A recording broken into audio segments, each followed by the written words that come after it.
options are, and is there any point they should start getting nervous? Well, there's some speculation out there, Rachel, that one of the reasons why he's going to delay his decision is because the Lakers have some other free agency moves to make, and he just wants to let them know he's watching. Now, I don't think there's any stress out there. He will be a Laker, but one of the guys they have to make a decision on, and it's a tough decision about how much to pay him, is Kentavious Caldwell-Pope, who is represented by the same agent, Rich Paul. Now, I think Caldwell-Pope is going to have some interest out there in the market. Whether or not he can get enough money out there to actually leave the Lakers is a different story. But this is somewhat reminiscent of when J.R. Smith was a free agent back in 2016 in Cleveland, represented by Rich Paul, and LeBron took his sweet time over that summer before signing. Now, having said that, LeBron did sign before J.R. Smith did. But while I think Anthony Davis has been well aware of his contracts options for months now, maybe it's just a little bit of a check game that he's playing. Paul, if you were Anthony Davis, would you commit 2 years plus a player option, do the 1-and-1, where you're only committing for another year? We've seen that be a strain on teams, like when Kevin Durant kept doing the 1-and-1s and the 1-and-1s that just brought all these questions about whether he was really going to stay. Or do you want to keep your flexibility if you're Anthony Davis? I think it's important for the players these days to keep their flexibility. I always line my contract up directly with LeBron's because, as you can see, he can sign for 35% of the cap after that 10 years. And so, you know, LeBron, he could probably retire in 2-3 years. Who knows? You know, but I'll line my situation up with his. But what Anthony Davis got to understand is you're a Laker, you won a championship. Now, if you decide after 2 years you don't want to be a Laker or 3 years you don't want to be a Laker, it's like, to me, where do you go from there? And so I really would start thinking long term. I would think even for a 5 or 6 year deal. I mean, because after you may win another championship as a Laker.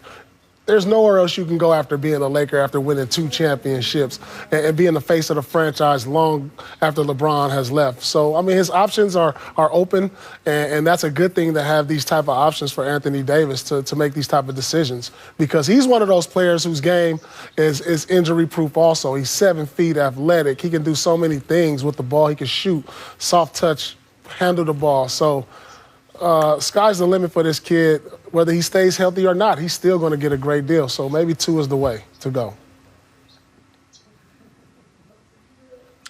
I like what you're saying, Paul, and I agree. He really has some flexibility. I think lining his contract up with LeBron is a great thing to do.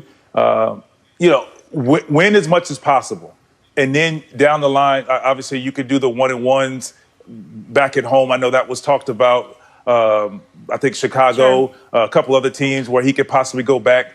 He could do his 1-and-1s then. But right now, you want to win as much as possible. And he can make a lot of money on a very good team with the chance to win another championship back-to-back possibly. So I think right now, I don't walk away from that opportunity. I mean, I think, you know, at the end of the day, he's going to be a Laker. And that's just, they're just giving all these, you know, just doing, like you said, playing the game a little bit. Yeah, I know I'm signing there. I'll sign later, you know, just for the drama, you know. What's life without a little bit of drama? And by the way, Paul, I know that you have your number retired in Boston. Right, exactly. I know, Paul, you have your number retired in Boston Garden, but you're clearly always an LA kid if you're saying, what could you possibly want besides playing for the Lakers? I mean, that there's not even a consideration of another team. That's the most LA thing I think I've heard you say in a while. I do want to move on to the Sixers, though. He probably going to live here after basketball anyway. Yes, for sure. And he had a house here before he even came to play for the Lakers. I want to move on to the Sixers, guys, because they made trades to acquire Danny Green, Seth Curry on draft night. So, Brian, what is Philly's next move after what they have done to address their shooting concerns? Because they at least opened up some space on the floor here. Yeah, and by trading Al Horford, they also opened up some room on their books. They were facing pretty significant luxury tax penalties, and the Al Horford trade gave them some airspace, and so they now can, dip their toes into free agency. But of course, that's not what you're asking about. What you're asking about is, are they going to trade for James Harden? I'm asking about James Harden, friend. Yes. These trades really don't help improve their asset base for Harden. It's not like the Rockets are like, oh, they have Danny Green. Oh, this is something we're interested in. most people in the league believe that if they're going to get serious about James Harden, it's going to take putting Ben Simmons into the deal. Now, Daryl Morey has not made any indication at all that he is willing to do that, and he has been very clear as he's talked to the media about how valuable it is to have two young superstars in their prime. But if James Harden wants to go to Brooklyn, the way to trump any Brooklyn offer is to put in a player that Brooklyn can't match. And so that's what we're going to be paying attention to. It could be weeks, it could be months before something like this would happen. Vince, would you do a deal if you were the Sixers, and would you do a deal that included Ben Simmons to get James Harden with Joel Embiid? It's just a tough question. It's what are you looking for? What do you want out of your team? And I think for Houston, first of all, let me say they're doing it right. If you're going to let somebody like this go, who's a stars of stars, you better make sure you're going to get something close. Now, if I'm the Sixers, if you could get James Harden, for sure you're going to do it. And it's just who. I think James Harden and an Embiid would be something special. And then you just put shooters around them and just let these guys do what they do.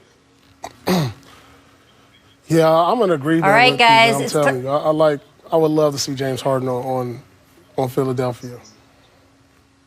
Well, we'll leave that question just for a minute because it is deemed time for a key player alert. I'm so glad when we get to hear the siren. Check this out from Serge Ibaka on Twitter.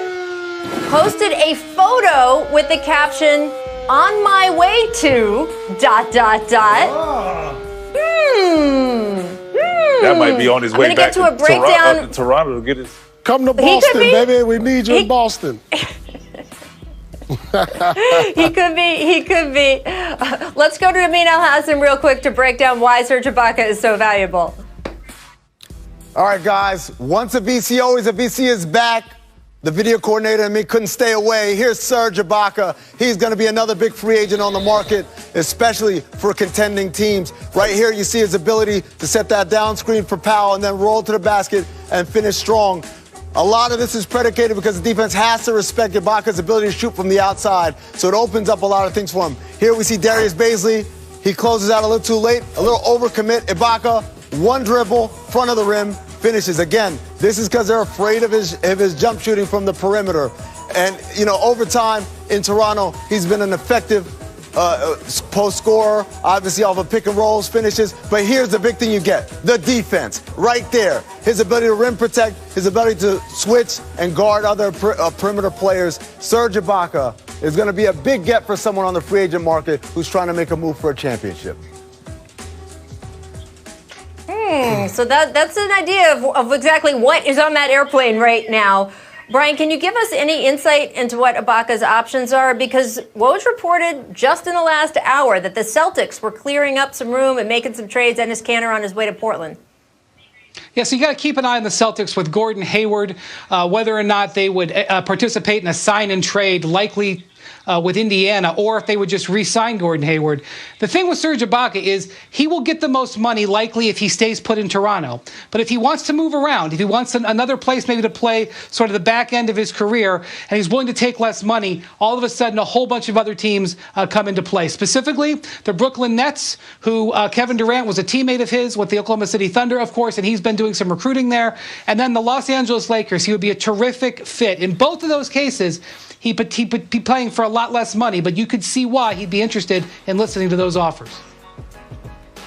All right, so Paul, if it was you, where would you land the plane? Would you land the plane in Toronto where you could get more money? Would you land the plane in a place like Boston or LA? What do you think? Or the Nets with Kevin Durant? What do you think? Say Boston. No, listen. Me, if I'm him, I wouldn't say Boston.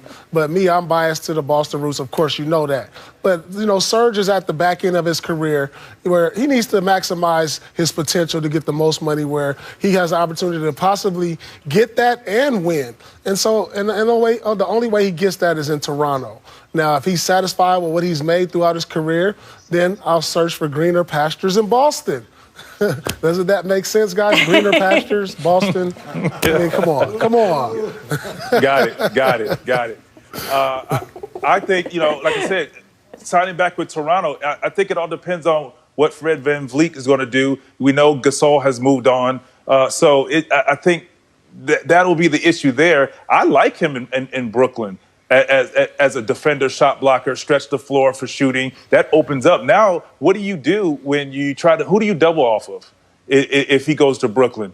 And defensively, he starts breaks with his shot blocking, and it's already if the Brooklyn Nets are in half court, one-on-one they're going to score. You get them out in transition, they're tough to guard, and he runs the floor. So a great look in Brooklyn. Oh yeah, and as well as in Boston. Well, we will keep you guys posted on where that plane lands. Before I let you go, Brian, I do want to ask you real quick, because we were in the middle of a Sixers conversation when we had our key player alert. The only other question I wanted to ask you was about Daryl Morey. We know that there was so much attention on him in China, and the Houston Rockets games were not